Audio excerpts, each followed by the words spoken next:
হাসির চলে আমরা হাঁটতে হাঁটতে ইংরেজি শিখব। আচ্ছা, কেমন হয় যদি আমরা প্রতিদিন 2টা করে ইডিয়ম শিখি? চিন্তা করুন তো, 2টা ইডিয়ম নিয়ে যদি আমরা চিন্তা ভাবনা করি এবং সেগুলো দিয়ে যদি বাক্য গঠন করি তাহলে কেমন হয়? অবশ্যই আমাদের ইংলিশে ইমপ্রুভিং হবে day by day, right? Am I right? So যদি আপনার ইংলিশের ফ্লুয়েন্সি বাড়াতে চান, যদি আপনার ইংলিশ ইমপ্রুভ করতে চান, if you want to improve your English, if you want to increase your fluency, then you should learn, you should follow what I'm saying now. So let's beginning the point. আমি যে বিষয়টা শুরু করতেছি, 2টা idiom দিয়ে এবার আমরা অনেকগুলো শব্দ মেক করব। যেমন মনে করুন a man of letters, that means a man of letters এটার অর্থ কি? এর অর্থ হচ্ছে গিয়ে একজন পণ্ডিত ব্যক্তি কিংবা একজন সাহিত্যিকও বলতে পারেন, আবার একজন শিক্ষিত লোকও বলতে পারেন। যেমন আমি যদি বলতে পারি যে আমি যদি বলি যে he is a man of letter, অর্থাৎ সে একজন শিক্ষিত লোক।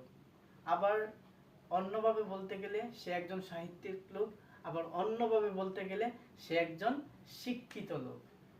এখন আমি যদি বলি I'm not a man of letters, অর্থাৎ আমি কোনো শিক্ষিত লোক নয়। এবার এই ইডিয়মটা দিয়ে আমি 2টা শব্দ মেক করলাম। আপনারা এবার ট্রাই করবেন অন্যান্য বাক্য গঠন করার, ঠিক এই ইডিয়মটি দিয়ে। এবার আরেকটি ইডিয়ম বলতে যাচ্ছি, সেটা হচ্ছে কি ইন কুল ব্লাড, অর্থাৎ ঠান্ডা মাথায়।